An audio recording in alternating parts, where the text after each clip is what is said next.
ప్రస్తుతం చైనా చేస్తున్న ఒక పనితో భూమిపై తీవ్ర ప్రభావం పడుతుందని నాసా హెచ్చరిస్తుంది. ప్రపంచ దేశాలు కూడా చాలా ఆందోళన వ్యక్తపరుస్తున్నాయి. అసలు చైనాలో ఏం జరుగుతుందో ఈ వీడియోలో తెలుసుకుందాం. ఇప్పటికే చైనా అనేక భయంకరమైన పరిశోధనలు చేస్తూ మానవాళికి ముప్పును అందించే వైరస్లను ప్రపంచం మీదకు పంపుతుంది. తీవ్ర ఆరోపణలను, విమర్శలను ఎదుర్కొంటుంది. ఇప్పుడు చైనా చేపట్టిన ఒక పని వల్ల మానవాళితో పాటు భూమిపై కూడా తీవ్ర ప్రభావం చూపుతుందని అమెరికా అంతరిక్ష పరిశోధన సంస్థ నాసా హెచ్చరిస్తుంది. అసలు ఏం చేస్తుంది ఈ చైనా? నాసాతో పాటు ప్రపంచ దేశాలు కూడా చైనా తీరుపై ఎందుకు ఇంత మొత్తంలో ఆగ్రహం వ్యక్తం చేస్తున్నాయి? ఈ విషయాలను ఇప్పుడు తెలుసుకుందాం. వీడియో అనేది చాలా ఇంట్రెస్టింగ్గా ఉంటుంది. సో దట్ ఎండ్ వరకు వీడియోని చూసి ఎక్కడ కూడా మిస్ అవ్వకండి. అండ్ వీడియోని ఇంకా లైక్ చేయనట్లయితే వెంటనే వీడియోని లైక్ చేసి మీ సపోర్ట్ తెలియజేయండి. నాసా ఇటీవల పరిశోధన మానవ ఇంజనీరింగ్, ప్లానెటరీ డైనమిక్స్ మధ్య ఒక ఆశ్చర్యకరమైన సంబంధాన్ని వెల్లడిపరిచింది. చైనా నిర్మిస్తున్న 3 గోర్జెస్ డ్యామ్ ప్రపంచంలోనే అతిపెద్ద జల విద్యుత్ ప్రాజెక్ట్. ఈ ప్రాజెక్ట్ కారణంగా భూమి భ్రమణం రోజుకు 0.06 మైక్రో సెకండ్లు కొద్దిగా తగ్గుతుంది. భూమి తిరిగే వేగాన్ని తగ్గించే ఈ చర్యలు భారీ జలాశయ ఆనకట్ట నిర్మాణం కారణంగా వచ్చింది. చైనా డ్యామ్ భూమి తిరిగే వేగాన్ని ఎలా ప్రభావితం చేస్తుంది? ప్రపంచంలోనే అతిపెద్ద డ్యామ్ 3 గోర్జెస్ డ్యామ్. చైనా నిర్మించిన ఈ రిజర్వాయర్ 40 బిలియన్ క్యూటిక్ మీటర్ల వాటర్ను కలిగి ఉంది. దీని కారణంగా భూమిపై ద్రవ్యరాశి గణనీయమైన పునఃపంపిణీ జరుగుతుంది. ఇంత భారీ మొత్తంలో నీరు ఒకే దగ్గర ఉండడం కారణంగా ఇది గ్రహణ ఉపరితలంపై బరువు పంపిణీని మార్పు కలిగిస్తుంది. దీంతో దాని భ్రమణ గతిశీలతను మారుస్తుంది. నాసా శాస్త్రవేత్త బెంజమిన్ ఫాంగ్ చావో దీని గురించి వివరిస్తూ, భూమి వ్యవస్థలో ద్రవ్యరాశి పునఃపంపిణీ గ్రహం భ్రమణంపై ప్రభావం చూపిస్తుంది. రోజుకు 0.06 మైక్రో సెకండ్ల ఆలస్యం చాలా తక్కువగా అనిపించినప్పటికీ ఇది ఈ పునఃపంపిణీ కొలవదగిన పరిమాణం. ధృవాలకు దగ్గరగా ధృవరాశిని తరలించడం వలన భూమి భ్రమణాన్ని వేగవంతం చేస్తుంది. అదే సమయంలో భూమధ్య రేఖ వైపు దానిని మార్చడం నెమ్మదిస్తుంది అనే సూత్రాన్ని ప్రభావం అనుసరిస్తుందని చెప్పారు.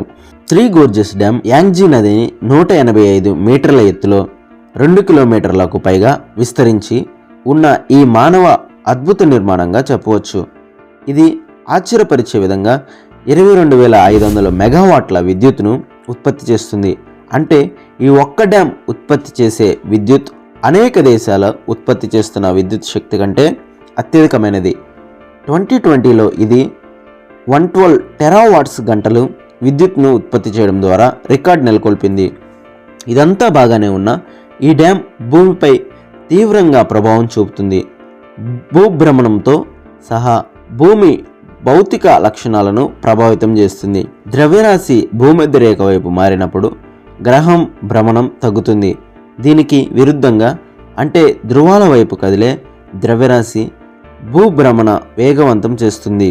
ఈ డ్యామ్ విస్తారమైన రిజర్వాయర్ మానవ ఇంజనీరింగ్ ఈ సున్నితమైన సమతుల్యతను ఎలా ప్రభావితం చేస్తుందో వివరిస్తుంది.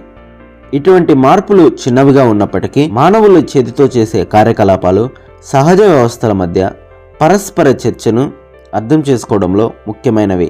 3 గోర్జెస్ డ్యామ్ ప్రభావం భూమి భౌతిక లక్షణాలను మార్చే మానవ కార్యకలాపాల విస్తృత ధోరణిలో భాగంగా చూడవచ్చు. ఆనకట్టలు, భూగర్భ జలాల వెలికితీత వంటివి భారీ స్థాయి మౌలిక సదుపాయాల ప్రాజెక్టులు సముద్ర మట్టాలను ప్రభావితం చేయగలవు. ఇవి భూమి అక్షాన్ని వంచి ద్రవ్యరాశిని పునఃపంపిణీ చేయగలవు. ఉదాహరణకు 2004లో ఇండోనేషియా సునామీ ఒక సహజ సంఘటన ఉత్తర ధ్రువాన్ని 2.5 సెంటీమీటర్లకు మార్చింది. అసలు ఈ డ్యామ్ నిర్మించడం వల్ల ఎలాంటి తప్పిదాలు జరుగుతాయో చూద్దాం. ఈ డ్యామ్ వల్ల ఎటువంటి పర్యావరణ ప్రభావాలు తప్పవో చూద్దాం. 3 గోర్జెస్ డ్యామ్ మానవ ఆవిష్కరణల సామర్థ్యాన్ని ప్రదర్శిస్తుండగా ఇది దీర్ఘకాలిక పర్యావరణ భావాలను గురించి కూడా ప్రశ్నలను లేవదీస్తుంది. భూమి భ్రమణం కొద్దిగా తగ్గినప్పటికీ దాని నుండి వచ్చే ప్రభావాలు ఎలా ఉంటాయనే దానిపై ఆందోళనలు వ్యక్తమవుతున్నాయి. గ్రహ వ్యవస్థల మధ్య సంక్లిష్ట సంబంధాలు కూడా మార్పులకు గురయ్యే చర్చలు లేవనెత్తుతుంది. సహజ ప్రక్రియలపై మానవ చర్యలు పెరుగుతున్న ప్రభావాన్ని గుర్తించే ప్రాముఖ్యతను నొక్కి చెప్తున్నాయి. భూ పర్యావరణ పరిశోధకులు సైతం ప్రకృతిపై ప్రభావం చూపే చర్యలు జీవమనుగడను దెబ్బతీస్తాయని హెచ్చరిస్తున్నారు. జీవమనుగడ సాగిస్తున్న భూగ్రహం ప్రభావితమయ్యేలా చర్యలు ఉండకూడదని సూచిస్తున్నారు. చైనా చేస్తున్న ఈ పనిని ప్రపంచ దేశాలు కూడా వ్యతిరేకిస్తున్నాయి. మానవాళికి హాని చేసే ఏ టెక్నాలజీ అయినా సరే అవసరం లేదంటూ, దానిని ఒకరి స్వార్థాల కోసం వాటిని ఉపయోగించడం నేరమంటూ అనేక దేశాలు చెప్తున్నాయి. చైనా చేసిన ఈ ఆలోచనపై మీరేమనుకుంటున్నారు కింద కామెంట్ సెక్షన్లో తెలియజేయండి. ఇంకా వీడియోని లైక్ చేయనట్లయితే వీడియోని లైక్ చేయండి. మరొక టాపిక్తో మళ్ళీ కలుసుకుందాం. అంతవరకు సెలవు. Thanks for watching.